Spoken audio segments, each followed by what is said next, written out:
Bom dia, irmãos. Deus abençoe a todos. Convido a santa e amada congregação para a convocação ao culto que faremos com a leitura do Salmo 8. Portanto, convido a todos para a leitura do Salmo 8 como convocação ao culto nesta manhã.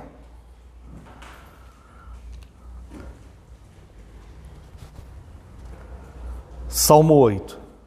Ó Senhor, Senhor nosso, quão magnífico em toda a terra é o teu nome, pois expuseste nos céus a tua majestade. Da boca de pequeninos e crianças de peito, suscitaste força por causa dos teus adversários, para fazeres emudecer o inimigo e o vingador. Quando contemplo os teus céus, obra dos teus dedos, e a lua e as estrelas que estabeleceste, que é o homem que dele te lembres, e o filho do homem que o visite. Fizeste-o, entanto, por um pouco menor do que Deus, e de glória e honra o coroaste. Deste-lhe domínio sobre as obras da tua mão, e sob teus pés tudo lhe puseste. Ovelhas e bois, todos, e também os animais do campo, as aves do céu e os peixes do mar, e tudo que percorre as sendas dos mares. Ó Senhor, Senhor nosso, quão magnífico em toda a terra é o teu nome. Convido a santa e amada Igreja do Senhor que se coloque em pé, louvemos a Deus com o Salmo 8.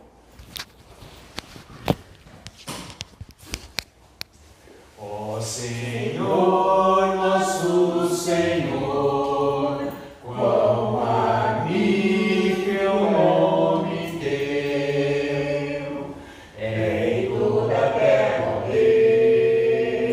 Deus, quão magnificente é. Tua majestade excels, expuseste, pois, nos céus. Expuseste, pois, nos céus, e da boca dos bebês, criancinhas a mamar, suscitaste força, ó Deus, para calar o opositor, e também emudecer o inimigo e o vingador.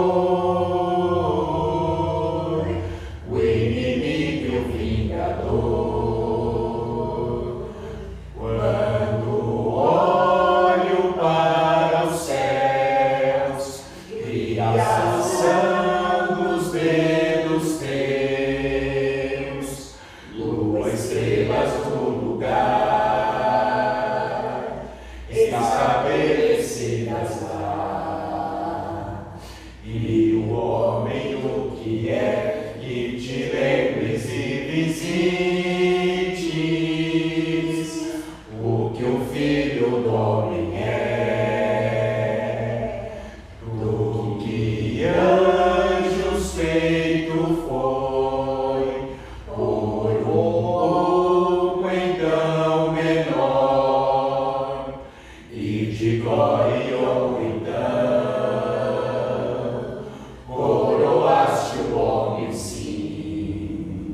Sobre as obras da tua mão, o domínio tu lhe deste, lhe puseste tudo aos pés, as ovelhas e os bois, e no campo os animais, e as aves lá do céu.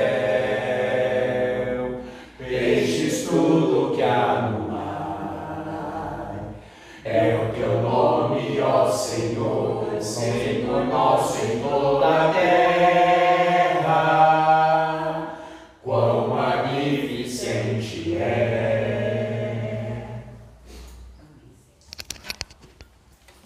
Convido os amados irmãos para uma oração de invocação. Busquemos a santa presença de Deus, para receber o culto que prestaremos a Ele a partir deste momento. Oremos. Pai eterno, gracioso e santo, Deus Pai, Filho e Espírito Santo, Senhor de toda a glória, Deus excelso, sublime, Pai das luzes, nome sobre todo nome, Senhor Jesus Cristo, a quem todo joelho se dobrará e toda língua confessará que o Senhor é Deus. A Ti, Deus Santo, verdadeiro, Senhor dos exércitos, Criador dos céus e da terra, nós queremos cultuar, louvar, adorar, bendizer. Nós queremos, Deus, manifestar Teus grandes feitos, relembrar, ó Deus, Tuas santas promessas, Pai. Queremos prestar um culto, porque somente o Senhor é Deus, Deus vivo e operante, Deus de perto, Deus que ama o Seu povo, Deus misericordioso. No entanto, Deus, reconhecemos que somos falhos, pecadores, que erramos, Deus, constantemente. E por isso, Deus, lhe pedimos perdão, ó Deus, apelamos pelas Tuas muitas misericórdias, Senhor, e reconhecemos que só em Ti está o perdão de pecados, Deus, para que os homens o temam.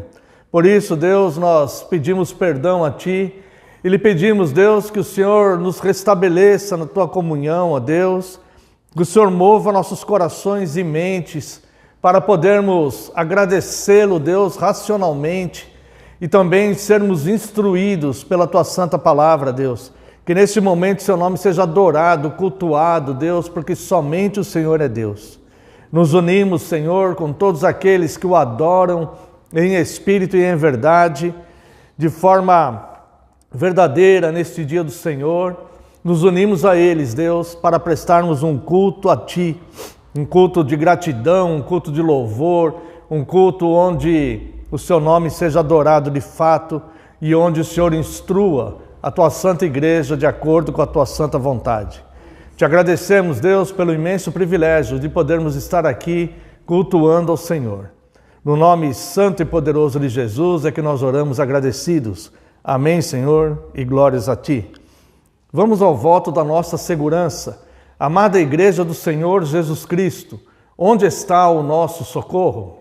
O nosso socorro está no nome do Senhor, Criador dos céus e da terra. Graça a vós outros e paz, da parte de Deus, nosso Pai, e do Senhor Jesus Cristo. Os amados irmãos podem assentar-se. Quero convidá-los para a leitura do Salmo 139.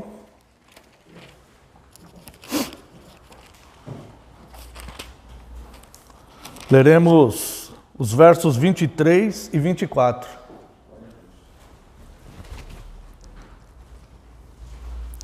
Salmo 139, versos 23 e 24. Sonda-me, ó Deus, e conhece o meu coração. Prova-me e conhece os meus pensamentos. Vê se há em mim algum caminho mau e guia-me pelo caminho eterno. Irmãos, já se fez manifesto que existem pessoas que têm uma espécie de receio deste versículo, de orar isso para Deus. Os salmos, eles são muito importantes no inário do culto de Deus e para louvor, né? Mas eles também são salmos de oração, muitos deles, e é muito importante para a nossa reflexão e para o nosso fortalecimento espiritual orarmos também os salmos, né? Aqui, por exemplo, é uma oração, esses versículos finais, né? E é muito importante nós decorarmos esses versículos, lendo ali, decorar ele e falar ele para Deus. Isso nos fortalece grandemente. E alguns salmos, algumas palavras, né? Nós olhamos e falamos, puxa, eu não estou em condições de falar isso para Deus, né? Como aquele, por exemplo, que Davi fala, julga-me segundo a minha justiça, né? Muitas vezes nós olhamos aquilo e falamos assim, nossa, eu não tenho condições de falar isso para Deus, né? Dá um certo temor. E este versículo 23 é um destes, que causa um certo receio em alguém, né? Sonda-me, ó Deus, e conhece o meu coração, prova-me e conhece os meus pensamentos.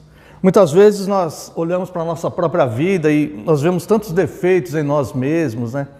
Tantos erros que cometemos, palavras que falamos que não deveríamos falar, enfim. Tudo aquilo que nós sabemos que o ser humano está exposto, né? Ninguém está livre dessas coisas. E isso causa-nos um certo receio de falar para Deus. Mas nós não devemos temer isso. Por quê? Porque de todo jeito, Deus, Ele sonda os nossos corações, Ele conhece os nossos corações, Ele prova e conhece os nossos pensamentos. De todo jeito. Nós fazendo esta oração súplice e sincera ou não. Acontece que Deus reconhece o valor quando nós nos interessamos e nos importamos ao orar para Ele com sinceridade de coração, através do que Ele mesmo revelou na sua santa palavra. Então Deus, Ele reconhece isto. E Ele sabe que todos nós, né, tem um salmo que diz, Senhor, se o Senhor olhar iniquidades, nenhum de nós pode subsistir. Nenhum de nós, né? Então Deus sabe a fragilidade, nós não temos um sumo sacerdote que não possa se compadecer das nossas fraquezas, ao contrário, Ele conhece todas as nossas fraquezas, Ele só não caiu nelas, né? Ele só não pecou, mas Ele sentiu, né, todas as dificuldades e sabe que nós herdamos já dos nossos pais, do Éden, Adão e Eva, nós já herdamos essa semente do pecado, digamos assim, né? Então nós não devemos ter temor nenhum. Isso daqui é um convite misericordioso que nós fazemos para Deus. Quando nós confessamos a Deus, nós sentimos um alívio, nós sentimos a presença de Deus nos perdoando e nos transformando de dentro para fora. Não tenha medo de orar palavras assim como esta. Por quê? Porque quando as coisas nos são impostas, elas se tornam um fardo pesado para nós. Mas Deus, a forma que Ele trabalha, é nos seus mandamentos não serem penosos. Então Deus, Ele vai nos transformando de dentro para fora. E essa transformação, ela vai nos fazer de uma forma que a gente nem perceba que Ele está trabalhando, nós mesmos começamos a mudar o comportamento, voluntariamente. As coisas que fazíamos antes, que nos davam tanto prazer, que estávamos presos a elas começam a perder a importância. E muitas vezes nós olhamos e falamos, olha, eu não acredito que eu fazia isso antigamente. Né? Porque Deus, Ele vai nos libertando de dentro para fora com amor, com cuidado, com longanimidade, né? Então Deus, Ele vai nos tratando até o ponto de chegarmos à estatura de varão perfeito, como Paulo diz, né? Nós vamos seguindo de glória em glória. Então, neste momento que faremos aqui de confissão, vamos meditar nesse salmo, nesses 2 versículos. Sonda-me, ó Deus, conhece o meu coração, prova-me e conhece os meus pensamentos. Né? E olha que lindo isso. Vê se há em mim algum caminho mau e guia-me pelo caminho eterno.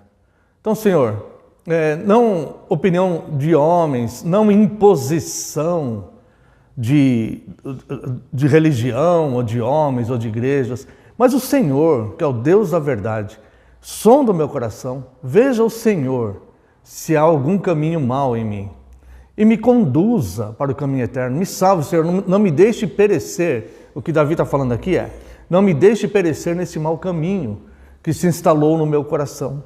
Davi havia passado uma experiência terrível de pecado, né? Que teve consequências terríveis na vida dele, né? Então ele sabia muito bem o perigo que é o pecado. E aqui então ele diz isso, né? Sonda-me, ó Deus, e conhece o meu coração, prova-me e conhece os meus pensamentos, vê se há em mim algum caminho mau e guia-me pelo caminho eterno. Esta oração é uma bênção para todos nós, né? Porque teremos o cuidado do nosso Deus de amor, que se importará com desde que essa nossa oração seja sincera, né? Ele se importará com isso, sabendo as dificuldades que temos, né, com relação a muitas coisas. Então, neste momento, eu convido a Santa e Amada Igreja de Cristo para uma reflexão, uma oração. Os irmãos orarão silenciosamente uma oração de confissão. Caso haja algum pecado não confessado, Esse momento será oportuno e eu estarei fazendo então uma oração em voz audível. Oremos uma oração de confissão.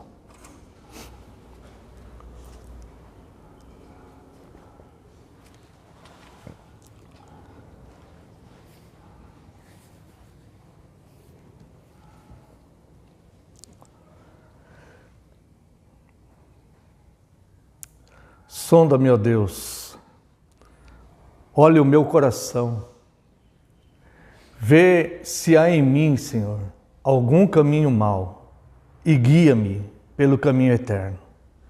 Senhor, se neste momento de culto alguns dos nossos irmãos e irmãs que aqui estão estiverem fazendo esta oração súplice, sincera, nós lhe pedimos, Deus, que o Senhor faça essa sondagem, Deus.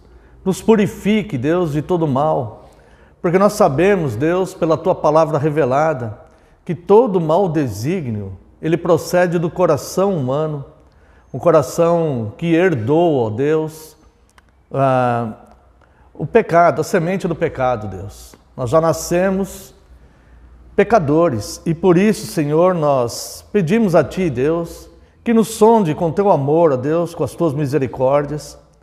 Veja, Senhor, se há algum caminho mau e guia-nos, Deus, pelo caminho eterno. Somente o Senhor pode nos guiar, somente o Senhor pode nos conduzir de volta a Deus. Somente o Senhor Jesus Cristo pode nos guiar, ó Deus, neste caminho. E nós lhe pedimos, então, Deus, que o Senhor perdoe todas as nossas falhas, pecados que cometemos, Deus, durante a semana, talvez até mesmo hoje. Nós pedimos perdão ao Senhor. Lhe pedimos, Deus, que o Senhor veja se há algum caminho mau instalado em nós, Senhor, que vai causar algum prejuízo, algum problema. E guia-nos, Deus, no caminho eterno. Nós queremos ser filhos obedientes do Senhor, para que possamos, ó Deus, honrar o Teu nome, viver, Deus, segundo a Tua fé, como a palavra diz, o justo viverá pela fé. Esta palavra tão libertadora, que libertou o mundo, Deus. Por isso, Deus, nós confiamos em Ti e pedimos os Teus cuidados de amor. Perdoa nossas falhas e pecados, restabelece em nós um espírito inabalável e um coração puro, para que possamos seguir em frente a Deus, nesta vida, até onde o Senhor nos permitir. Muito obrigado pela Tua graça e amor, no nome santo e poderoso de Jesus Cristo, é que oramos. Amém, Senhor, e glórias a Ti. Quero convidar os amados irmãos para louvarmos a Deus com o Salmo 24. Este momento também é oportuno para aqueles que sentiram o desejo de estarem ofertando. Salmo 24, louvemos a Deus. O Senhor é a terra e a sua plenitude, o mundo e todos os habitantes seus, pois sobre os mares ele a fundamentou e sobre as correntes estabeleceu. Quem, pois, subirá para o monte do Senhor, ou quem estará no seu santo lugar? Aquele que é limpo de mãos e coração, não ama a vaidade, enganoso não é. Tal homem recebe a bênção do Senhor, justiça do Deus da sua salvação. Tal é a linhagem daqueles que o buscam, que buscam a face do Deus de Jacó. Ergueja, ó portas das vossas cabeças, portais eternais, levantai-vos.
Convido os amados irmãos para a leitura do Dia do Senhor 46.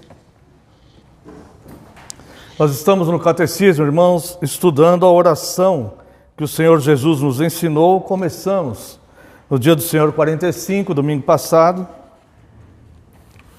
Vimos porque a oração é necessária aos cristãos.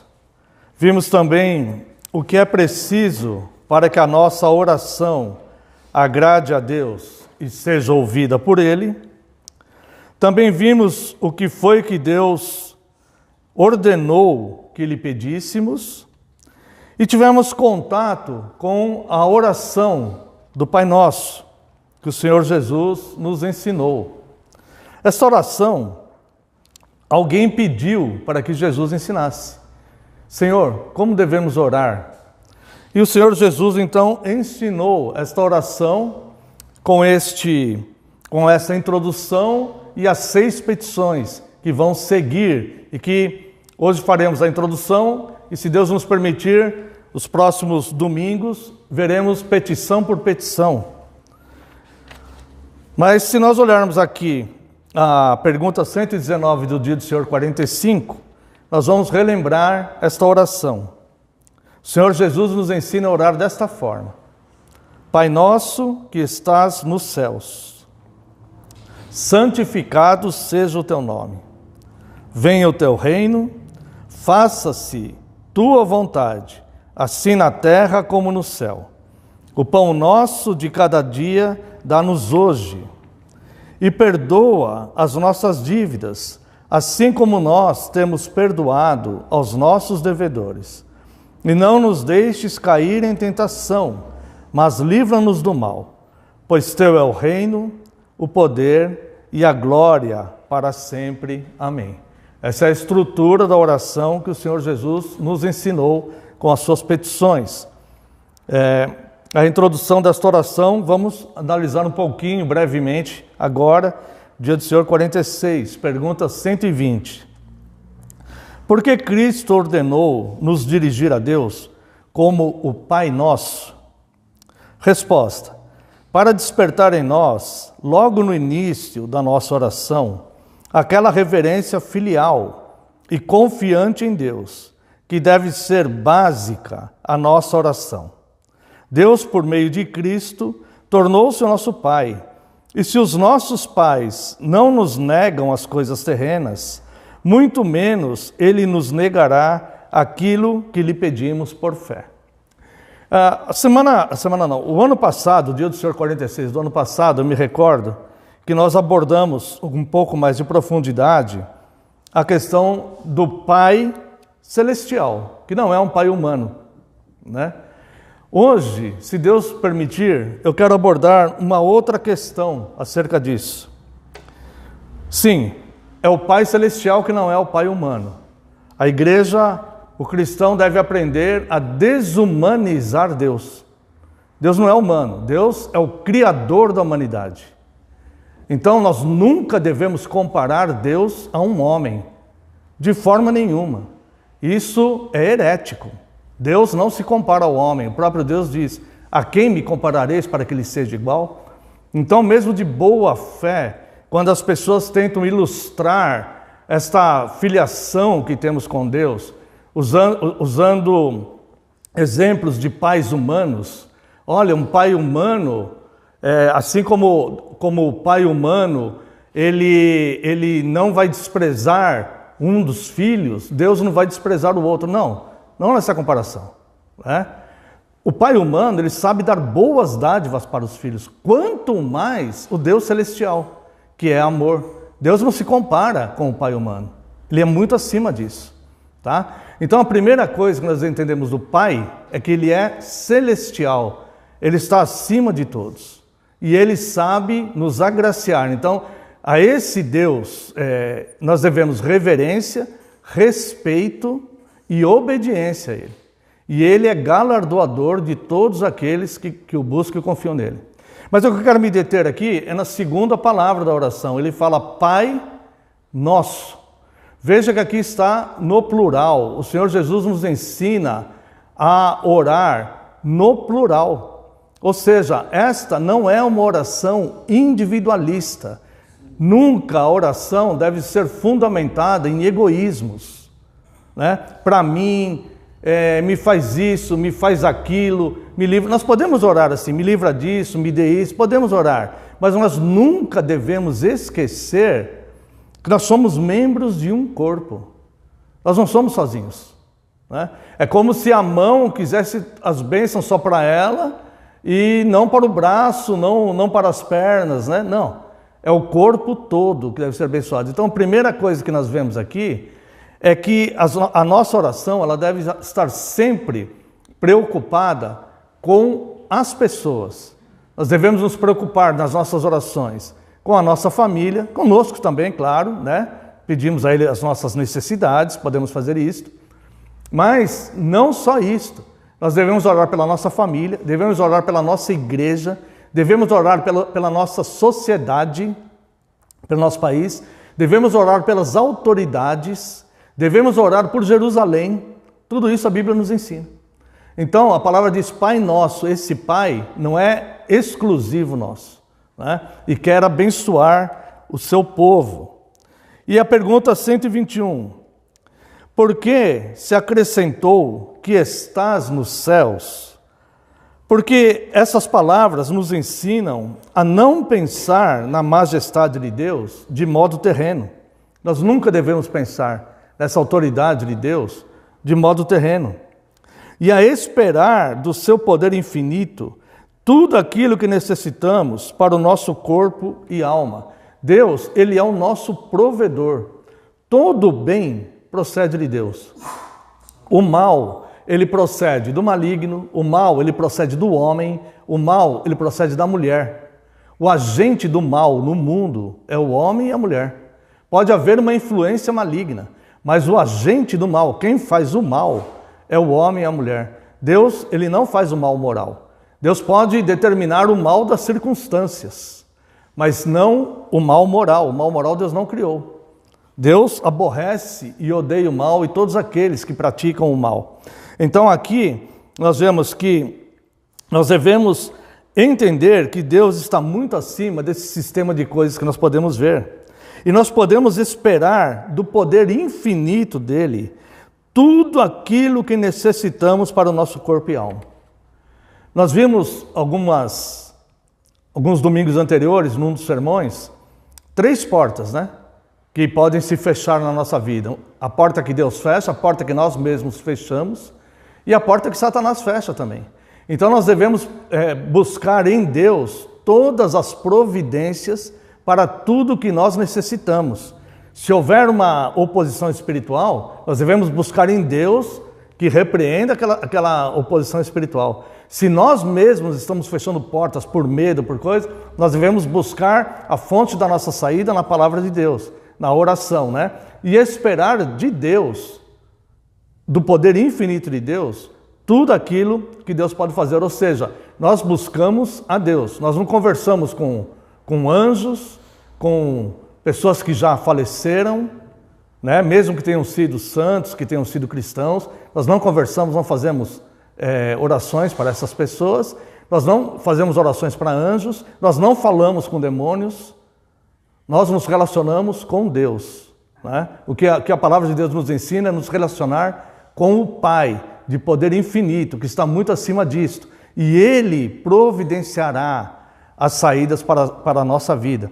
Eu quero convidar os amados irmãos para a leitura aqui no Evangelho de Lucas, capítulo 21. Aqueles que puderem. Lucas, capítulo 21. A partir do verso 34 até o verso 36. Acautelai-vos por vós mesmos, para que nunca vos suceda que o vosso coração fique sobrecarregado com as consequências da orgia, da embriaguez e das preocupações deste mundo, e para que aquele dia não venha sobre vós repentinamente como um laço. Pois há de sobrevir a todos os que vivem sobre a face de toda a terra. Vigiai, pois, a todo tempo, orando para que possais escapar de todas estas coisas que têm de suceder e estar em pé na presença do Filho do Homem. Então veja aqui que o homem, o que o Senhor Jesus está advertindo aqui é uma postura diante das dificuldades da vida. O homem facilmente ele pode ficar sobrecarregado com as consequências da orgia, da embriaguez e das preocupações deste mundo. Quando falo preocupações deste mundo, são preocupações excessivas. Claro que nós temos senso de responsabilidade e nos preocupamos com a nossa família, com os nossos filhos, nossa igreja, né? Nossa condição financeira, nós não nos preocupamos com essas coisas. Mas ele está dizendo aqui ficar sobrecarregado. Então quer dizer, a preocupação excessiva. Então veja o que Jesus fala aqui no verso 34. Acautelai-vos. Tenha cautela que isso não domine você. Que isso não te lance a uma depressão ou a um desânimo, uma desistência, uma cegueira espiritual, uma frieza espiritual. Acautelai-vos disto.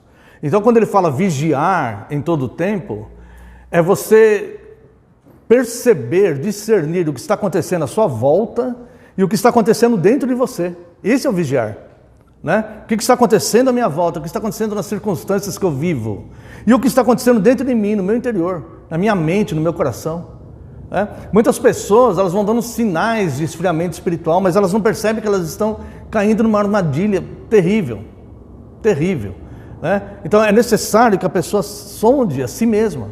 Tá? Então veja que ele fala, acautelai-vos por vós mesmos. Não é algo sobrenatural que fica esperando Deus agir. Acautelai-vos por vós mesmos. Essa é a função humana. É obrigação de cada um, consigo mesmo. E com a sociedade que você está inserido, com a sua família. Porque se você cair, você vai prejudicar a sua família, você vai prejudicar a sua igreja, você vai prejudicar muitas vezes a sociedade. Né? Então, é uma responsabilidade pessoal. E ele fala, acautelai-vos por vós mesmos, para que nunca vos suceda que o vosso coração fique sobrecarregado com as consequências. E ele cita aqui 3 coisas, mas são muitas outras coisas que podem nos deixar o coração sobrecarregado, né? Ele menciona a orgia, a embriaguez e as preocupações deste mundo, que sobrecarregam o coração quando elas são exageradas, tá? E para que aquele dia não venha sobre vós repentinamente como um laço. Aqui se refere, obviamente, o dia da volta de Cristo. Mas aquele dia vir como um laço não é só a volta de Cristo, irmãos. É o dia da nossa própria morte. É o dia em que nós caímos espiritualmente. Esse dia vem como um laço. Então por isso que nós devemos vigiar para que essas coisas não aconteçam conosco. Nós estamos advertidos por Cristo. É inimaginável pessoas que queiram rejeitar as palavras de Cristo, né? Nós podemos imaginar isso nos opositores, naqueles que são movidos pelo espírito do anticristo. Mas no cristão é inimaginável que pessoas rejeitem este ensino e essa advertência que vem do próprio Cristo, né?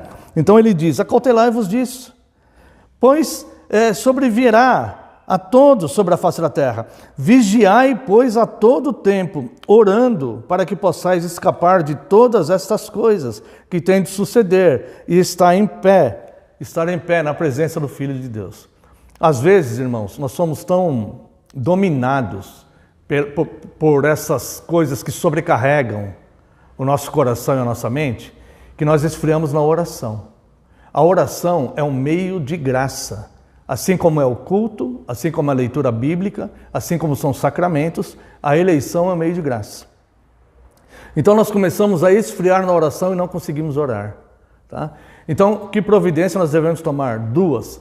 Se algum de nós está nessa situação que não consegue orar, tem que tomar 2 providências, que é dever nosso, para entender o que está acontecendo conosco e não deixar que esse dia venha como um laço. Não deixar que esta queda espiritual venha como um laço. Olha o termo que Jesus usa, laço. Isso é altamente perigoso. É uma armadilha. É ficar preso naquele que aprisiona almas humanas. Tá? Então, para que esse dia não venha como um laço. Não consigo orar. Faça o que nós falamos no momento da confissão. Decore um versículo do Salmo. O Senhor é meu pastor, nada me faltará. Leia isso, decore na sua mente, feche os olhos e fala para Deus. Se puder ajoelhado, melhor. O Senhor é meu pastor, nada me faltará. Lê de novo lá, verso 2. Deitar-me faz, decora aquilo. Deitar-me faz, fecha os olhos, fala aquilo para o Senhor. Faz isso, tá? E a oração do Pai Nosso, quando nós terminarmos, né? Até a sexta petição, daqui a alguns domingos, daqui a alguns dias do Senhor, você vai ter uma visão panorâmica ampla do que Cristo nos ensinou a orar de fato. O que representam essas palavras e essas petições.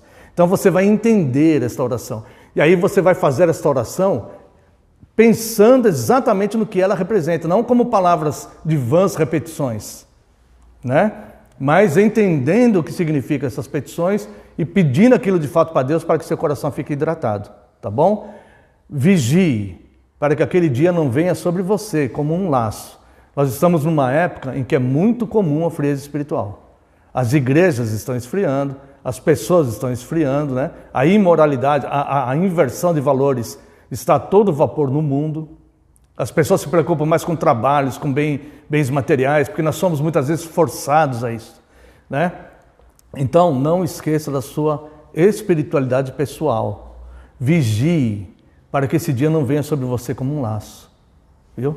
Olhe para você mesmo com amor e veja como Cristo advertiu para que você não caia.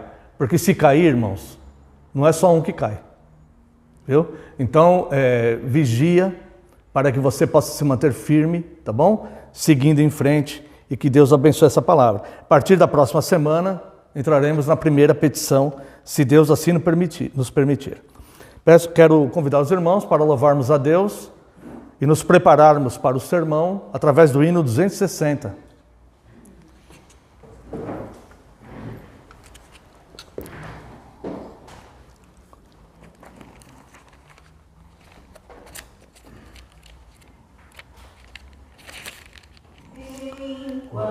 Ó Salvador, teu livro ler, meus olhos vêm abrir, pois quero ver da mera letra além a ti, Senhor, e medita no teu excelso amor.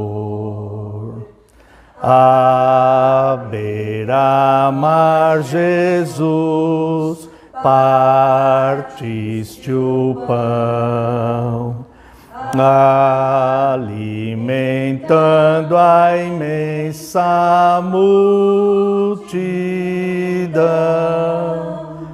Da vida ao pão és tu, vem, pois assim satisfazer, Senhor, a mim. Amém. Quero convidar os amados irmãos para a leitura do livro do profeta Ezequiel, capítulo 47.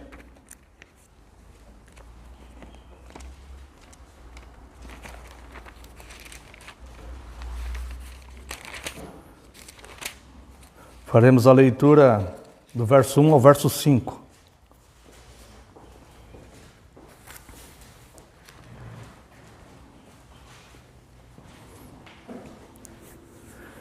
Livro do profeta Ezequiel, capítulo 47, a partir do verso 1. Depois disto, o homem me fez voltar à entrada do templo, e eis que saíam águas, e debaixo do limiar do templo, para o oriente, porque a face da casa dava para o oriente, e as águas vinham debaixo, do lado direito da casa, do lado sul do altar. Ele me levou pela porta do norte e me fez dar uma volta por fora, até a porta exterior, que olha para o oriente, e eis que corriam as águas ao lado direito. Saiu aquele homem para o oriente, tendo na mão um cordel de medir. Mediu 1000 côvados e me fez passar pelas águas, águas que me davam pelos tornozelos. Mediu mais 1000 e me fez passar pelas águas, águas que me davam pelos joelhos. Mediu mais 1000 e me fez passar pelas águas, águas que me davam pelos lombos. Mediu ainda outros 1000, e era já um rio que eu não podia atravessar, porque as águas tinham crescido, águas que se deviam passar a nado, rio pelo qual não se podia passar. Quero deixar como tema o versículo 1. Depois disto, o homem me fez voltar à entrada do templo, e eis que saíam as águas debaixo do limiar do templo, para o oriente, porque a face da casa dava para o oriente, e as águas vinham debaixo, do lado direito da casa, do lado sul do altar. Esse versículo tem uma profundidade teológica fascinante. Quero convidar os amados irmãos para uma breve oração. Oremos.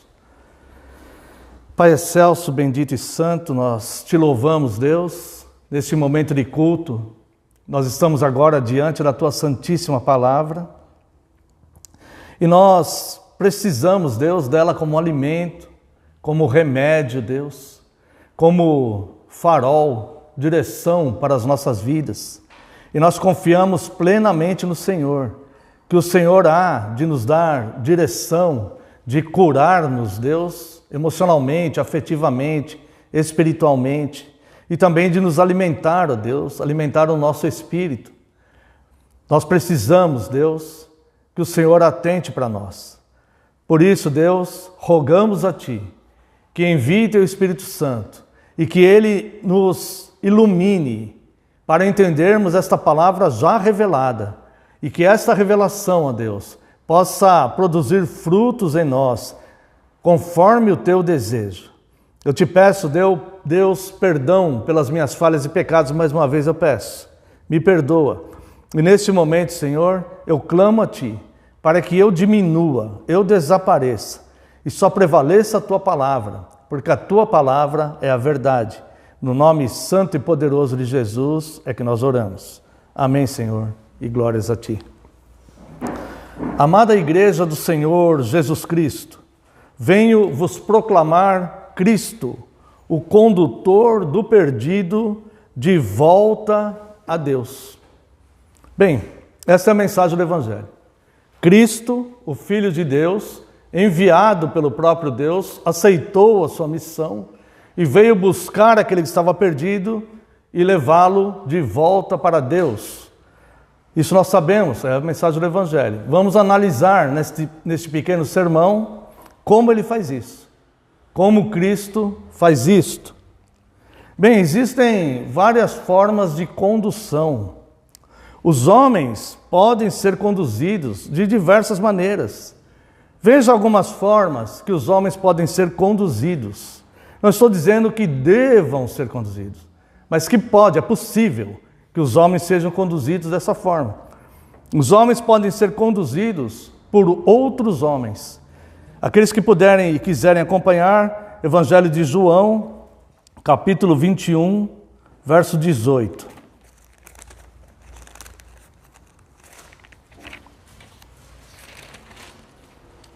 Aqui o Senhor Jesus está se referindo a Pedro.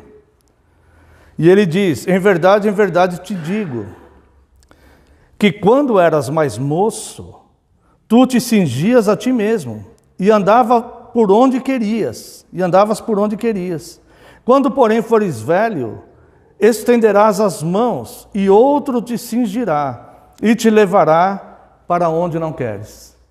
Então veja que há uma questão física que pode acontecer nessa condução.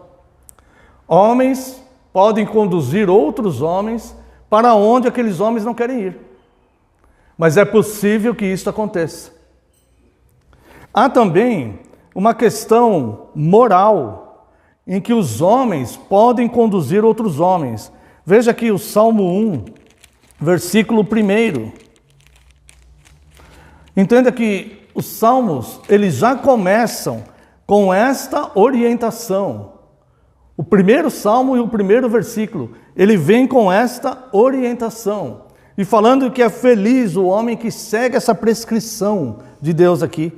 E ele diz, bem-aventurado, que é mais do que feliz. Bem-aventurado o homem que não anda no conselho dos ímpios.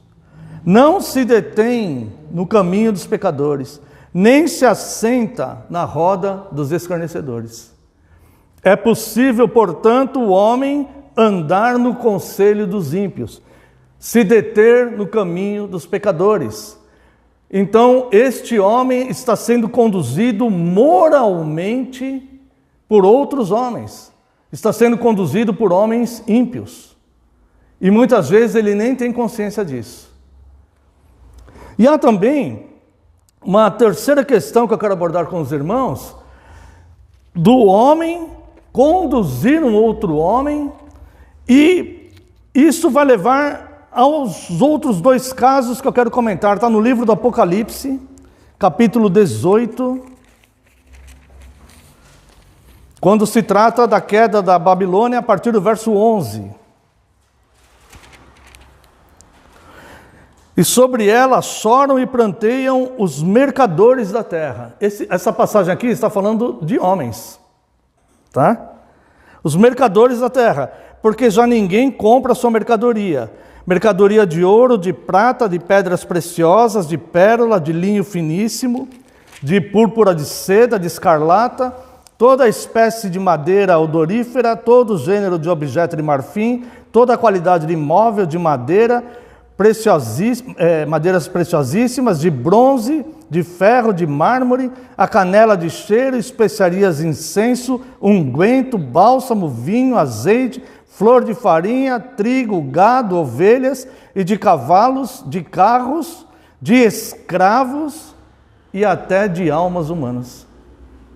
Veja como os poderosos do mundo, que aqui é chamado de mercadores da terra, aqueles que detêm todas essas coisas que os homens necessitam ou desejam, que foram mencionados aqui. E que quando Cristo, no seu juízo, vai acabar com esse sistema de coisas, ele vai acabar com isso. Veja que esses homens, eles detêm entre eles e comercializam entre eles até almas humanas.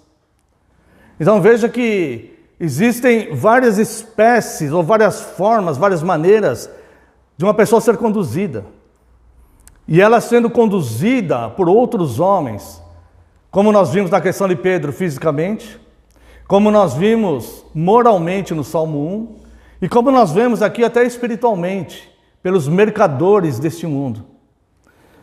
E aqui, estes mercadores deste mundo vai nos levar às outras duas formas de condução, que é a condução por Satanás. Quero convidar os irmãos, Evangelho de João, capítulo 8. Não, primeiro vamos ler aqui 2 Coríntios 4, 34. 2 Coríntios 4, 34.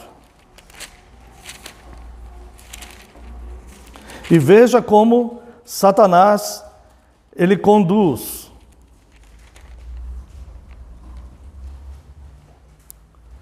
Perdão, é 2 Coríntios 4, 3 e 4.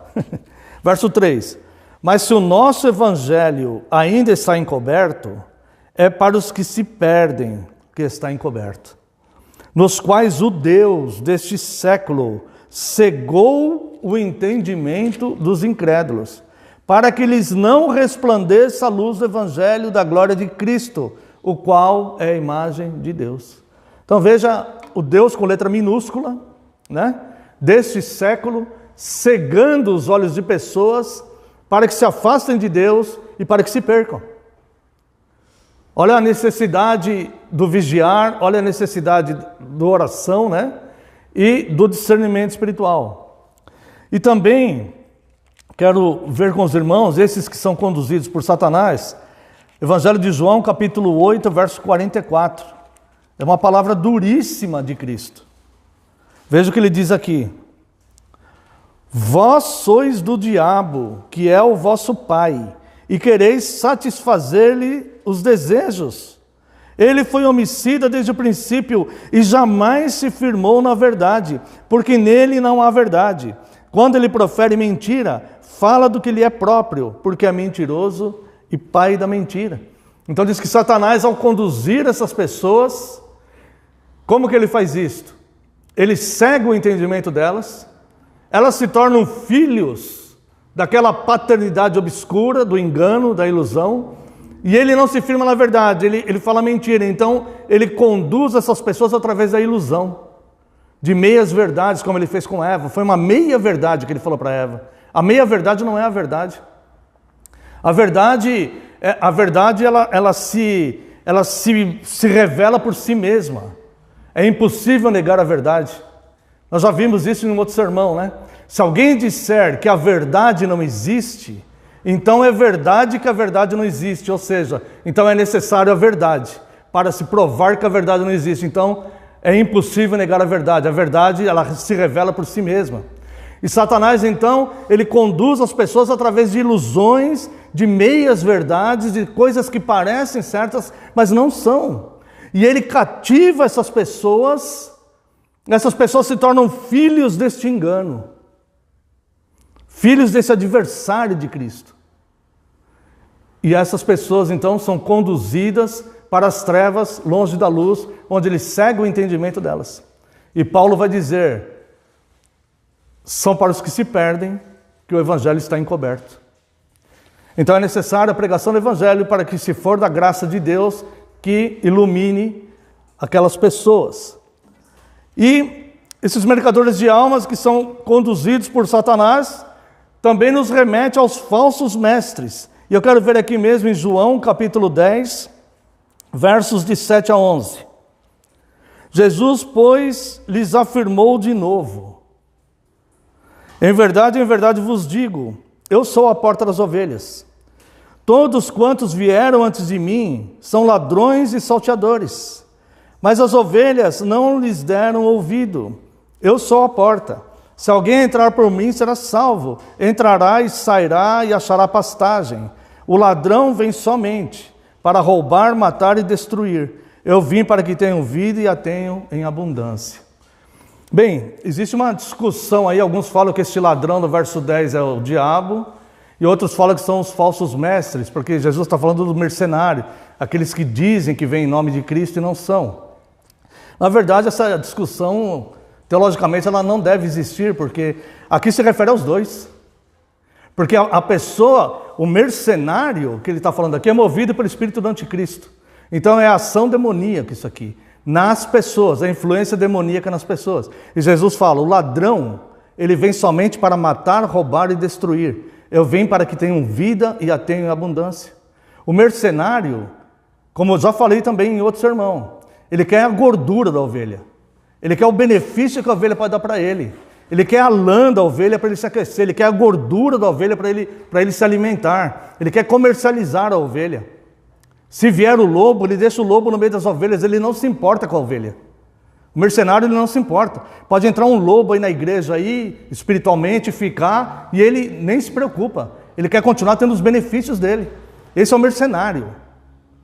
Agora, Cristo não, que ele é o bom pastor. O bom pastor deu a vida pelas ovelhas. Então, os homens, eles são conduzidos. Eles podem ser conduzidos por outros homens, eles podem ser conduzidos por Satanás, e o efeito Satanás nos falsos mestres. E ele que vai conduzir multidões. Agora, Cristo, ele conduz o homem a Deus, que é o objetivo aqui do nosso sermão, ver como Cristo conduz o homem de volta a Deus, é através da sua palavra. Veja aqui, no próprio João 10 que nós estamos, veja o verso 1 a 3. Em verdade vos digo, o que não entra pela porta no aprisco das ovelhas, mas sobe por outra parte, este é ladrão e salteador. Aquele, porém, que entra pela porta, esse é o pastor das ovelhas. Para este o porteiro abre, as ovelhas ouvem a sua voz, ele chama pelo nome e as suas próprias ovelhas e as conduz para fora. Ou seja, as ovelhas ouvem a sua voz. A voz de Cristo é revelada nas Escrituras, ele é o verbo, ele é a palavra. E Cristo é e opera no Evangelho. E a verdadeira ovelha, ela ouve as palavras leais da Bíblia, onde não há engano, onde não é dúbio, onde é rocha, é segurança, é firmeza para ele e para seus filhos, para ele e para sua família. Cristo é rocha e ele conduz o homem de volta para Deus através da sua palavra. E aqueles que são dele ouvem, conseguem ouvi-lo. E olha só o verso 4.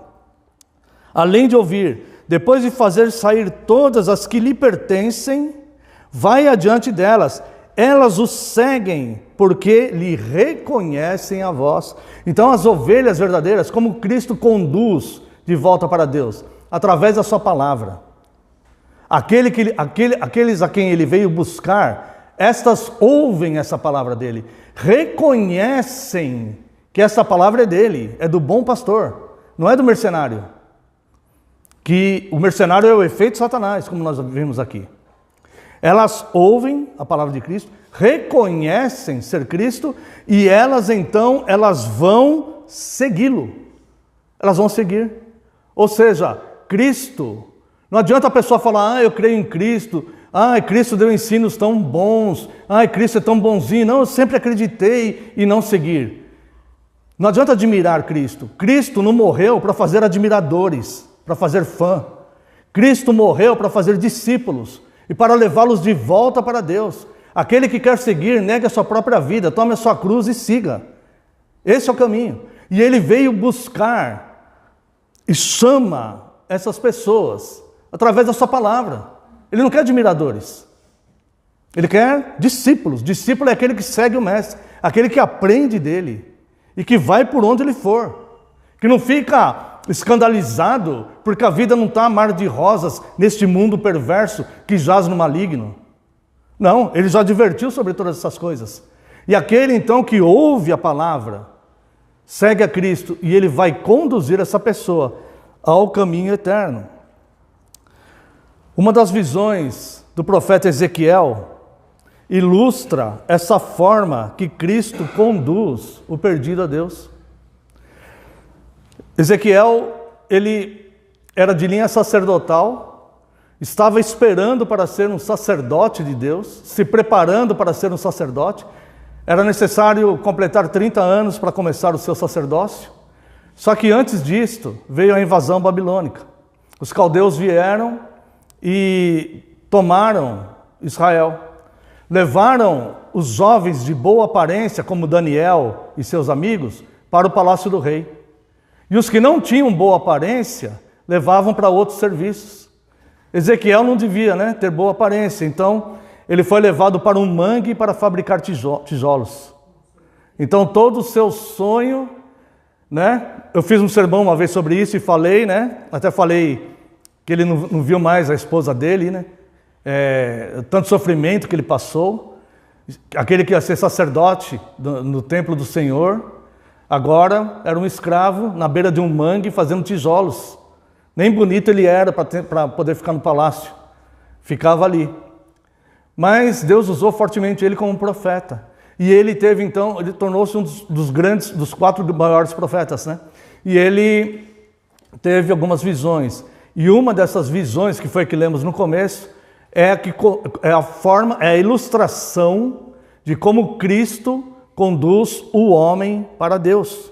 Nós vimos que existem várias formas de um homem pode ser conduzido. Por outros homens, por Satanás, ou por efeito Satanás em outros homens, como no caso dos falsos profetas. Tá? Não é só isso. Tem a mulher adúltera também, que pode conduzir o homem para caminhos impuros. O homem pode ser conduzido de diversas formas para ficar longe de Deus. Mas Cristo conduz o homem através da sua palavra. E essa visão de Ezequiel, ela vai ilustrar isso, e eu quero voltar lá com a licença dos irmãos. Ezequiel 47. Diz assim a santa palavra de Deus. Verso 1. Depois disto, o homem me fez voltar à entrada. Ezequiel já vinha de uma série de visões e viu, certo homem. E este homem, então, fez voltar à entrada do templo, e eis que saíam águas de debaixo do limiar do templo, para o oriente, porque a face da casa dava para o oriente, e as águas vinham de baixo, do lado direito da casa, do lado sul do altar. Vamos entender isso aqui, a teologia desse versículo aqui. Como Cristo vai conduzir o homem para Deus. Pela entrada do templo. Note como o templo é combatido hoje, como toda doutrina cristã hoje ela é extremamente combatida. O templo, nós vamos entender aqui que é o local, é a casa de Deus, onde Deus reúne os seus filhos, onde Paulo fala para Timóteo, na minha ausência, saiba como proceder na casa de Deus, coluna e baluarte da verdade. A casa de Deus não é o que eles falam, que Deus fica preso lá dentro e mora lá, habita lá. Não. A casa de Deus é onde Deus reúne os seus filhos. É onde Deus recebe o culto na Santa Comunhão. Essa é a casa de Deus. Pode ser uma sala, pode ser um salão, pode ser um templo. E veja que Cristo, ele começa então a conduzir as pessoas para a entrada do templo. A primeira coisa, leva o homem para o templo. Leva aquele perdido para o templo, para ele conviver em santa comunhão, para ele ser instruído na palavra, para ele aprender o verdadeiro culto, para ele aprender quem é Deus. Agora olha só, depois disso o homem me fez voltar à entrada do templo, e eis que saíam águas. Essas águas são purificadoras, né? Nós sabemos que a água, ela vem regeneradora, vai representar aqui o Espírito Santo regenerando, limpando, né? O homem vai sendo regenerado, ele vai sendo purificado. Essa água vinha de debaixo do limiar do templo para o oriente, porque a face da casa dava para o oriente. As águas vinham de baixo, do lado direito. Quem está do lado direito de Cristo, que é chamado a destra, que quer dizer a direita de Deus, é Cristo. E aqui diz que veio de baixo, porque ele se esvaziou da glória de ser Deus. Ele saiu do lugar onde ele era servido por anjos, para se tornar um homem, e ele veio aqui para baixo, pisou neste poço, nesse mundo tenebroso, para sofrer tudo aquilo que sofreu, para conduzir o seu povo de volta para Deus. Veja que ele não é um mercenário. Veja que ele não é um homem que aconselha moralmente mal as pessoas, ou de forma imoral. Ele não é isso. Ele é o próprio Deus, que veio aqui para baixo, e que está conduzindo pelo lado direito, pela força das águas regeneradoras, ele vai conduzindo o seu povo a partir do templo. Ou seja, este homem ele vai ser inserido no templo de Deus. Ele vai estar em comunhão. Não existe cristão, não existe igreja de um homem só. Não existe corpo de Cristo com um membro só. Não existe cristão isolado da comunhão. Isso não existe. Isso é fantasia. Nós não somos daqueles que deixamos de congregar, que retrocedemos, como é costume de alguns. Se saíram do nosso meio, é para que fique manifesto que não eram dos nossos. Saíram de entre nós, mas não permaneceram, porque não eram dos nossos. A pessoa pode até sair, mas ela vai voltar. Se ela não voltar, é porque ela não é de Deus. E se ela sair, a igreja não tem poder mais sobre ela de pegar Hebreus 6, de 4 a 6. Então, só Deus pode regenerar aquela pessoa ali. Então a pessoa, ela está na comunhão, ela pode sair. Ela é livre para sair. Mas ela não, se ela sair, ela não é livre para voltar mais. Não é livre para voltar. Ela vai precisar da palavra de Deus. Por isso que a palavra de Deus tem que ser enxertada nela. Tem que ser pregada para essa pessoa. Essa pessoa tem que ser pregada como se ela nunca tivesse ouvido o Evangelho. Ela tem que pregar para ela. E aqui, ó, veja só. Verso 2. Ele me levou... Só mais um detalhe. Tem a palavra altar aqui no verso 1, né? Então, ele sai da entrada do templo, vem de baixo, do lado direito, do altar de Deus. Tá? Verso 2. Ele me levou pela porta do norte e me fez dar uma volta por fora, até a porta exterior, que olha para o oriente. E eis que corriam águas para o lado direito. Aqui é a atração. Aqui é como ele veio chamar o homem. Então ele veio mostrar essas águas purificadoras, a palavra de Deus como água. A palavra dele, como água purificadora. Ele mostra essa palavra para o homem. É aí que ele chama. Lembra a missão dos 70, que nós pregamos aqui? Você entra numa cidade, a casa que você entrar, você saúda com a paz do Senhor. Se houver um filho da paz ali, a paz repousará sobre ele. Se houver um eleito ali que vai ser alcançado pela graça, isso que é saudar com a paz do Senhor.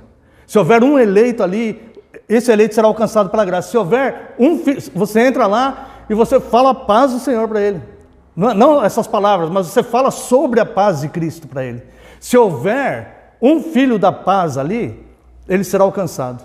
Não tem nada contra o cumprimento, é muito bonito, paz do Senhor devemos usar, desejamos isso, né? Para as pessoas, não tem problema nenhum nisso, nenhum. Não estou me opondo a isso não, tá? Mas o sentido teológico disso é, se houver você entra e saúda com a paz de Cristo. Se houver um filho da paz ali, a paz repousará sobre ele. Se não houver, ela voltará sobre vocês. Isso na missão evangelística, quando Cristo envia os 70. Tá? Então aqui, ó, ele me levou pela porta do norte e me fez andar de volta para fora até a porta exterior. Veja que ele foi atraído lá fora. Lá fora ele foi atraído pela palavra, para que ele venha para a entrada do templo. Verso 3. Saiu aquele homem para o oriente, tendo na mão um cordel de medir. Nós já vimos também em outros estudos que esse cordel de medir é juízo, é julgamento. Tem uma situação de Davi que ele julgava medindo as pessoas. Não sei se os irmãos já viram isso no Antigo Testamento. Ele colocava 3 pessoas, media, o terceiro ia para o juízo, que era de um povo que havia sido capturado. Esse cordel de medir é juízo. Então esse homem, saiu aquele homem, verso 3, saiu aquele homem para o oriente, tendo na mão um cordel de medir. Mediu 1000 côvados. É muita distância isso. Muita distância, tá? Pode contar aí uns 4, 5 estádios do Morumbi, até mais. E me fez passar pelas águas, águas que davam pelos tornozelos. Então ele atrai aquela pessoa, essa água que vem do templo, é a palavra de Cristo. Essa pessoa ela entra, ela experimenta aquilo. E ela entra pelos tornozelos. Ora, é bem claro aqui que essa pessoa, é bem provável que ela saia e retroceda. Porque ela entrou pela água pelos tornozelos. Ela ainda não se aprofundou naquilo. Ela entrou ali, ela teve contato, ela experimentou aquilo. Mas, 3 por 1. Lembra a palavra do semeador? O semeador sai a lançar a semente. Uma cai na beira do caminho, vem as aves do céu e rouba essa semente. Outra cai no solo rochoso, não tem raiz em si mesma, não produz. Outra cai no meio dos espinheiros. O cuidado da vida, os cuidados do mundo sufocam aquela semente. 3 formas de se perder. Recebendo a palavra de Deus, 3 formas de condenação. Mas uma cai no solo fértil. 3 por 1. Uma cai no solo fértil. E essa então vai produzir frutos. A 30, a 60 e a 100 por 1. Então esse homem que foi atraído, ele entrou no rio, ele entrou nessa água pelo tornozelo. Mas ao experimentar isso, ao entrar nisso, ele pode ter uma sensação de bem-estar, ele pode ter uma sensação boa, ele pode ter uma sensação agradável, mas pode ser que ele seja negligente e que ele não se importe mais com aquilo, e tanto faz. É porque as aves do céu vieram e roubaram essa semente dele já. E Jesus vem falar que essas aves do céu é o próprio Satanás que rouba. Quando a pessoa se desinteressa, ela não está mais conectada com a palavra de Deus sendo ministrada no coração dela. Ela perdeu o interesse. Ela está lá, mas está pensando na namorada. Ela está lá com água até o tornozelo, mas está pensando no time de futebol. Ela está lá com água no tornozelo, mas ela está pensando no jeito de ficar rico, no jeito de pagar as contas, no jeito do que vai fazer no seu serviço. Ela está lá, mas não está. Então, é bem possível, 3 por 1 a probabilidade dessa pessoa que está com água no tornozelo, ele voltar e sair do rio. Mas aí o homem vem medir de novo e a medida é juízo. Ele vai medindo, tá? Mediu mais 1000 e fez passar pelas águas, verso 4, né? Mediu mais 1000 e fez passar pelas águas, águas que me davam pelos joelhos. essa pessoa começou a se aprofundar um pouco mais. E agora essa linguagem, essa visão, ela vai nos levar ao sentido, a simbologia da oração. A oração que estamos estudando. Os joelhos dobrados, os joelhos de todos que irão se dobrar diante de Cristo. Como disse Paul Washer uma vez, hoje vários dobram o joelho voluntariamente por reconhecimento e gratidão diante de Cristo. Vários dobram o joelho, mas um dia as rótulas desses joelhos serão quebradas, mas todos deverão se dobrar diante de Cristo. Aqueles que rejeitam se ajoelhar, suas rótulas serão quebradas, mas eles vão se ajoelhar diante de Cristo. E toda língua vai confessar que Ele é o Senhor. Então aqui ele já passou do tornozelo e chegou no joelho. Essa água envolveu o joelho. E ele aprendeu que existe um valor na oração. Ele aprendeu aqui que Deus pode responder às orações. Ele aprendeu aqui que ele não está mais sozinho, que existe um provedor, que existe um protetor. Ele aprendeu que ele pode levar as suas reivindicações para Deus. A água já está nos joelhos. Mas talvez ele ainda não tenha entendido com mais profundidade o que é Cristo, o que Cristo veio fazer, como Cristo veio resgatá-lo. Talvez ele tenha entendido somente que ele encontrou uma fonte de petições, uma fonte para ser agraciado, uma fonte para ser beneficiado em algo. Talvez a mente dele ainda esteja como estava quando ele estava com águas até o tornozelo. Ele se aprofundou um pouco mais, ele entendeu um pouco mais, ele viu a importância da oração e como é gratificante, mas talvez a mente dele ainda não tenha absorvido tudo. Talvez o seu coração ainda esteja planejando coisas que desagradam a Deus, mas ele já está com água até o joelho. E aí então segue o verso 4. Vamos desde o começo. Mediu mais 1000 e fez passar pelas águas que me davam pelos joelhos. Mediu mais 1000 e me fez passar pelas águas que me davam pelos lombos. Agora, aquelas águas começaram a envolver o coração dele. Aquelas águas, finalmente, chegaram no coração dele, que é onde produz todo o mau desígnio, onde mora todo engano, toda corrupção. A Bíblia fala, quem conhecerá o coração, como ele é enganoso, desesperadamente corrupto. Quando a pessoa fala para mim, senti no coração de fazer isso, eu fico até com receio, eu não senti no coração. Mal sabe que o coração é extremamente corrupto e enganoso. Quem o conhecerá? Mas agora esse homem, que passou pela fase da água no tornozelo, passou pela fase da água no joelho, agora essa água regeneradora, ela envolveu o coração dele. E aí então começa a limpar tudo aquilo que estava habitando naquele coração e que estava levando aquele homem a andar desgarrado como uma ovelha que não tem pastor, andando de um lado para o outro, fazendo o que achava certo, pagando os preços das consequências das coisas que ele mesmo achava certo e vivendo segundo a força dos pensamentos. Agora, ele está entrando em Efésios 2, estávamos todos nós mortos em delitos e pecados, mas ele nos deu vida, ele nos vivificou. Juntamente com Cristo, pela graça sois salvos. Este homem então, essa água então, ela começa a regenerar o coração dele, começa a abraçar, acolher ele. E ele sente aquela paz profunda. E ele fala, encontrei o caminho, estou liberto de tantas coisas, como minha vida está diferente, como que eu não via isso antes. E esta paz, daquele amor que ele tem vontade de fazer tudo agora de uma vez, e ele quer continuar, mas olha o que acontece. Verso 5, mediu ainda outros 1000, e já era um rio que eu não podia atravessar. Porque as águas tinham crescido, as águas que se deviam passar a nado no rio, pelo qual eu não podia mais passar. Ele chegou num ponto que ele queria tanto ficar com aquela graça, ele queria tanto ficar com aquela paz, ele encontrou o caminho, ele encontrou o melhor da sua vida, a melhor notícia. Mas ele não podia mais seguir em frente. Ele não podia mergulhar naquele rio. Não tinha como ele atravessar aquele rio.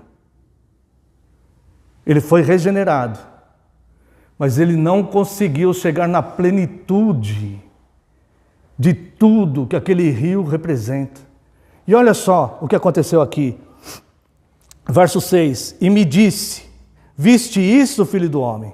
Então me levou e me tornou a trazer de volta à margem do rio.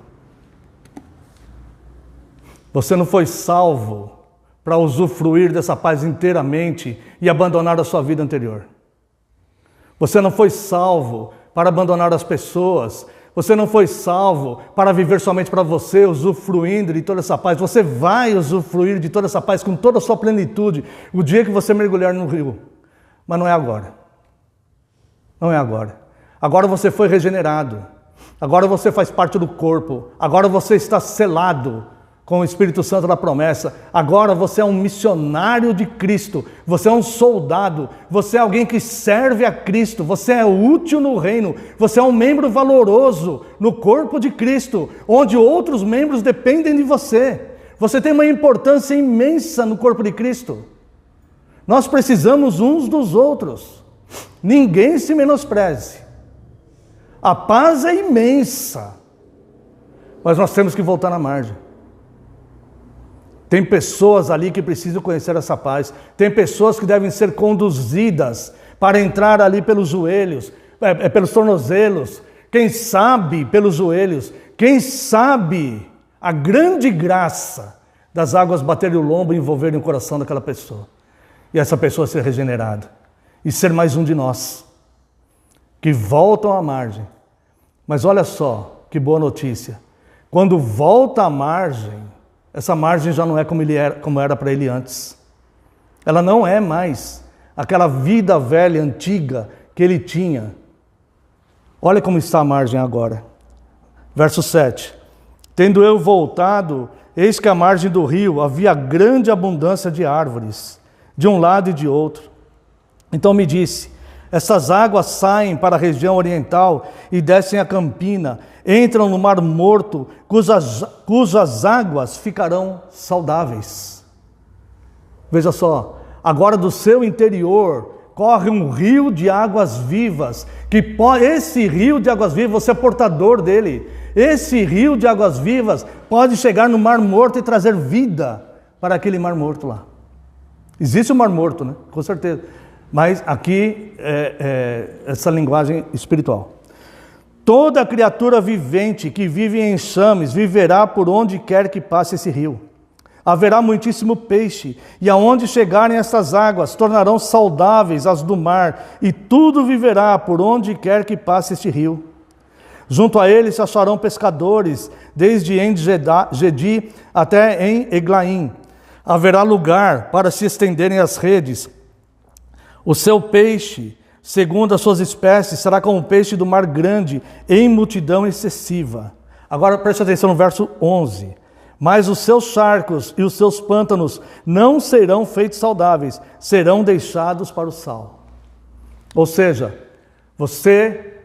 Cristo conduzindo o homem para Deus, e o homem então, Cristo conduz aquele homem a partir do templo, Cristo atrai aquele homem, a partir do templo leva para as águas regeneradoras, aquele homem passa pelo processo das águas no tornozelo, se ele passar pelo processo de 3 por 1, e ali for no solo fértil, onde a semente vai produzir frutos, ele vai invadir mais até o joelho. Ele vai descobrir o grande tesouro que é a oração. Mas talvez ele fique ensimesmado com aquilo e não prossiga. Mas se ele prosseguir, o coração dele será liberto, purificado por aquela água. E ele vai querer se manter naquela paz. Mas agora ele é trazido de volta à margem. Mas a margem já não é mais como era antes. Agora existe toda espécie de árvores e frutos e abundância de pesca e vida onde havia morte. Mas os charcos ainda estão lá. Eles vão ficar lá até que o Senhor soberano venha e transforme este mundo. A vida dele que entrou no rio tornou-se novidade de vida. Tornou-se novidade de vida. com variedade de árvores e frutas e os peixes e a vida onde havia morte, agora a vida dele tornou-se assim. Mas ao redor dele ainda tem o charco, ainda tem pessoas que estão com os pés no charco de lodo, ainda tem pessoas ali, e ele vai conviver com esses charcos, ele vai conviver com essas pessoas, ele está em novidade de vida, mas o mundo não, o mundo ao seu redor não. E agora ele experimentou de fato quem é Cristo. Ele de fato foi regenerado por Cristo. Ele não está regredindo porque ele não está na fase de água no tornozelo. Ele não está regredindo porque ele não está na fase dos joelhos. Ele perseverará na fé, porque ele chegou na fase onde a água purificou o seu coração. E haverá então os lodos e os charcos. Mas ele está em novidade de vida. Para finalizar esse sermão, irmãos, quero analisar com os irmãos o verso 12. Junto ao rio, há ribanceiras de um e de outro lado. Nascerá toda sorte de árvores que dá fruto para se comer. Não fenecerá a sua folha, nem faltará o seu fruto. Nos seus meses produzirá novos frutos, porque as suas águas saem do santuário. E o seu fruto servirá de alimento e a sua folha de remédio. Então este homem, ele encontrou o alimento que não vai perecer. Ele encontrou a saúde e ele encontrou o remédio para a sua vida emocional, para a sua vida espiritual, para todas as coisas que ele estava sofrendo desse mal. A vida agora passa a ter um provedor e cuidador, fruto para alimentos, remédio para a alma, para as emoções, para os afetos. Isso aqui é só uma degustação do que será o paraíso, quando mergulharemos totalmente em Cristo um dia e viveremos abundantemente em vida, segurança e paz. Mas ainda temos uma missão, tudo se fez novo.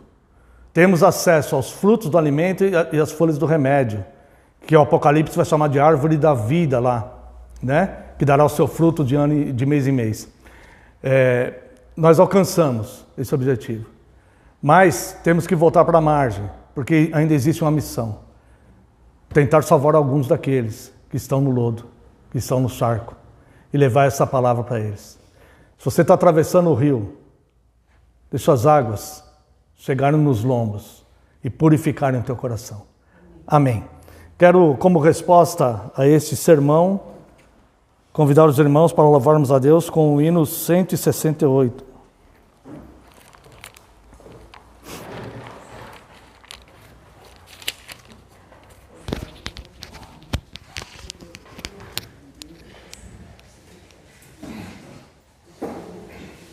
Eu creio, Senhor, na divina promessa, vitória já tive nas lutas aqui.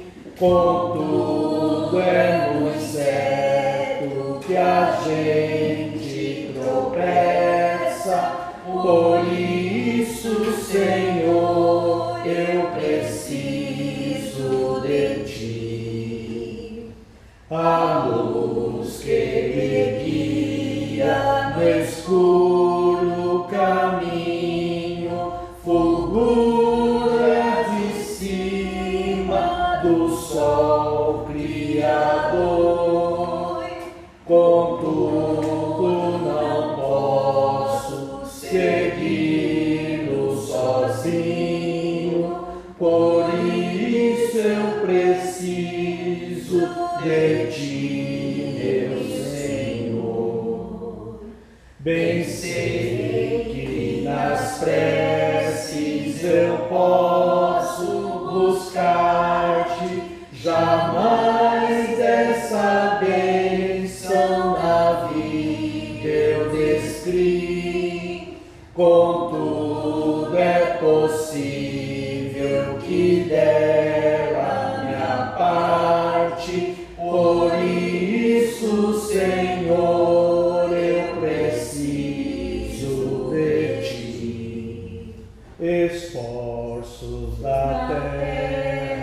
precário destino, empenho dos homens, riqueza o que for, não valem a bênção do reino divino. Por isso eu preciso de ti, meu Senhor. Quero convidar a Santa e Amada Igreja de Deus para professarmos a nossa fé cristã através do credo apostólico.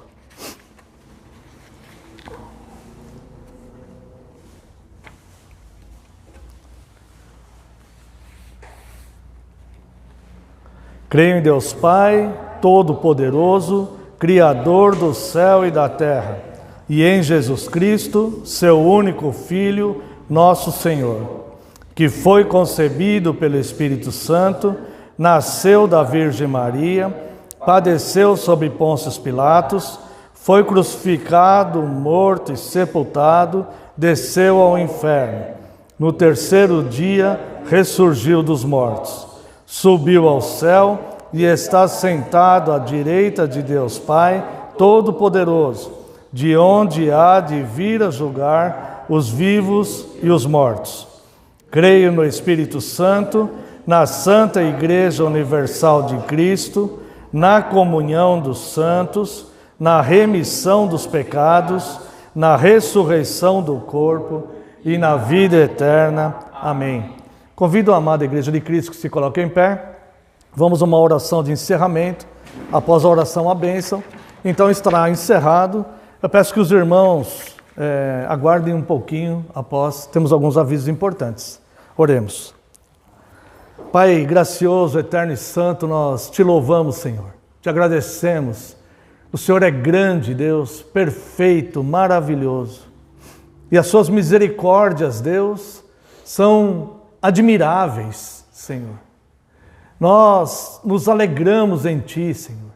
Nós reconhecemos que não merecemos, mas todo o esforço de Cristo em se tornar um de nós, para vir aqui embaixo neste mundo tenebroso, Deus, para nos conduzir por essas águas regeneradoras, que é a santa palavra do Senhor, e nos transformar, ó Deus, transformar o nosso coração, onde antes produzia todos os projetos malignos, todos os desígnios maus. Hoje nós aprendemos que podemos vigiar para que ele não produza mais esses maus desígnios, mas para que nós nos alimentemos, Deus, dos frutos e do remédio, Deus, da Tua santa palavra. Ó Pai, nessa travessia deste rio, ó Deus, aqueles que ainda estão, fortaleça-os, Deus, para que eles possam chegar a terem seus corações envolvidos e regenerados de fato. Ao voltarem para a margem, viverem e usufruírem da novidade de vida. E também, Deus, ajude a Tua igreja no mundo inteiro a alcançar aqueles, Deus, que estão perdidos nos charcos, presos, deslizando, sem firmeza, Deus. Estão sendo tragados pelos charcos, pelo lodo. Senhor, nos ajude a apresentar Cristo, que é a rocha. E como diz o Salmo 40, o Senhor tirará os pés dessa pessoa de um charco de lodo e firmará sobre a rocha. Senhor, muito obrigado pela Tua santa palavra. Muito obrigado por Cristo, Senhor. Nós te louvamos e te agradecemos. Agradecemos, Deus, porque a irmã Célia está de volta à comunhão. Muito obrigado, Deus, após esse período de enfermidade, cirurgia. Nós te agradecemos por todo o bem que o Senhor tem feito em nossas vidas, Senhor. Muito obrigado. Obrigado pela Tua provisão, pela Tua proteção, ó Deus, pelo Teu alimento, Deus, pela Tua santa palavra, por essa comunhão santa, que ela nunca nos falte, Deus. Que nunca nos falte a comunhão com os nossos irmãos nos cultos. Muito obrigado, Deus. Leva-nos, Deus, em paz para os nossos lares, que tenhamos um domingo de paz e tranquilidade na Tua santa presença. Cura os enfermos que estão no nosso meio, Deus. Eu lembro do irmão Robson, que está enfermo, Deus. Percebemos uma transformação e nós pedimos que o Senhor cuide dele. Pedimos também, Deus, que o Senhor traga a irmã Renilda de volta em segurança da viagem, a irmã Maine, ó Deus, todos aqueles que não puderam hoje estar aqui, ó Deus, que o Senhor os visite onde estiverem e que o Senhor nos agracie com a tua paz.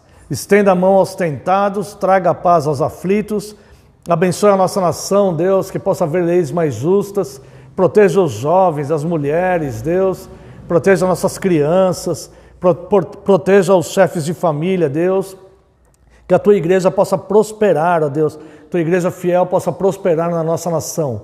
Também lhe pedimos que o Senhor abençoe todo o seu povo, espalhado em toda a face da terra, e traga paz a Jerusalém. Oramos no nome santo e sagrado de Jesus Cristo, seu Filho amado.